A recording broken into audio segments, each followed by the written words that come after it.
Namaste and welcome to another episode of Itihasdhir. Joining me today is, of course, my co-founder Aditya. Now, we have been gone for a very long time, but it's not without a good cause. And you're officially in Itihasdhir 2.0. We are rebooting Itihasdhir. We've taken a lot of the suggestions that were given to us and we're trying to improve on it. And if you have any more suggestions, of course, we're more than happy to take them. So, welcome to our show. Today, we're discussing False Allies, India's Maharajas in the Age of Ravi Varma. And it is written by author Manu Pillai. Now, it is a fascinating read about a pivotal time in the Indian history. And since Aditya is the person who has read the book, he is going to be analyzing the book with us. So let's dive right in, Aditya. What is False Allies all about, and what do you think is the author's purpose in writing it? So hi Aditi, glad to be back first of all. See, the thing is that when we talk about the age, the royal age that India went through essentially of Indian royalty, we're talking about more than 500, 600 families that still exist today, right? But over a significant portion of time, what we've also seen is the English colonial education sink very deep into our education system. So that also means that how we've seen our royalty through all of this time that we've been colonialized has changed significantly. And so this book is essentially, a lens into Indian royalty. And it does that through this amazing painter. I mean, every South Indian would recognize him probably. And for North Indians, maybe a new name. But then anyone who's a little interested in art, I mean, it is fabulous, exploring his works. So Ravi Verma is this gifted painter who has spent a lot of his life, painting Indian royalty, and not just painting Indian royalty, but giving a new spin to it. You see princes like a lot of the Tirunals, for example, dressed up in English clothes in a very British setting, and it is a sort of an attempt to convey modernism in what it meant back then in the colonial sense, and trying to show that we are not really conservative, we are not really backward. And so it is essentially about that. The book tries to make us understand that it is not very easy to discount Indian royalty and just say, oh, they ruled over us, they were like our overlords who crushed us under their spokes, and we just suffered under their rule. They did not know how to rule us. They were as bad as the Britishers. They collaborated with the Britishers, a lot of people say. So this book is to dispel a lot of those notions and to shine light on the truth as it stands through facts. And as such, the book is very factual. Okay, that's very fascinating. So, were there any specific anecdotes that stood out for you? Okay, so glad you asked this question. First of all, if you remember, we had this amazing conversation about Raja Sayaji Rao Gaikwad. Um, and I mean, Raja Sayaji Rao is one of these people who's shown his back to the British king when he's come to India and just left off stage when he was supposed to actually bow down thrice and go back without showing his back. So I just loved exploring that angle in this book. That is one. So this book talks about Sayaji Rao. It actually talks about how this whole thing, this whole incident that we are fascinated a lot by, might be something that he did on accident, because it tries to establish that he might have done it on accident. But I mean, irrespective of that, the kind of backstory that it gives, for example, when so it says when the viceroy, Mr. Curzon, when he was leaving India in 1905, the Maharaja is said to have sent him a telegram, and this I'm quoting, dripping with sarcasm, Bon voyage, it read. May India never see the likes of you again. So, it is stuff like this. Other than that, there are a lot of anecdotes. There is one that particularly caught my attention. It is about Malhar Rao and about how, the English ecosystem, the colonial establishment as a whole, is trying to get rid of these Maharajas. So we have, this sort of a suspected poisoning attempt made on this a resident of the British Empire.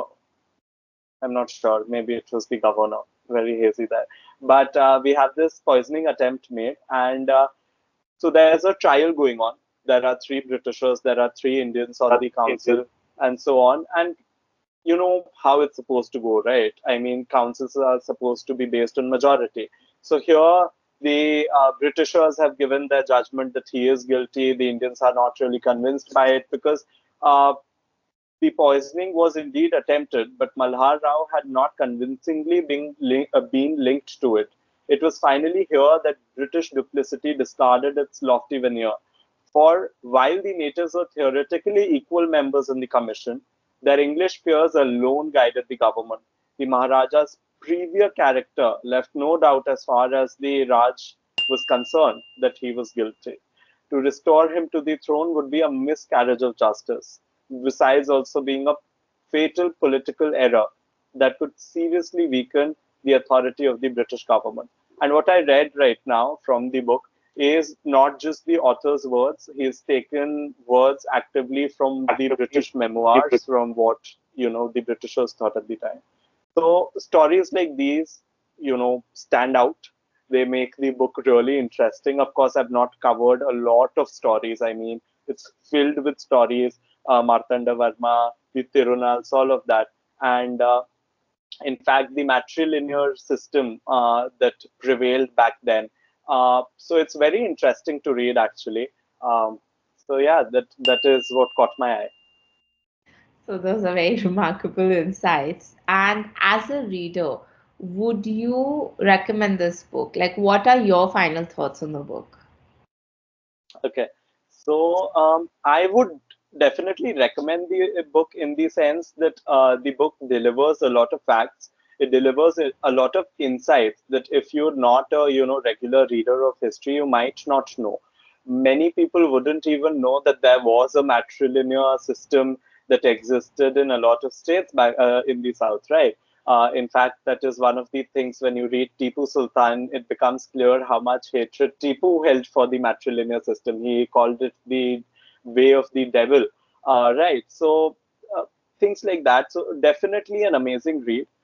There were a lot of points where I disagreed with the author. I will not, sort of hide that because there is a lot of, I mean, with his recent book also, I have my reservations. I've sort of made that clear in my personal conversations to you.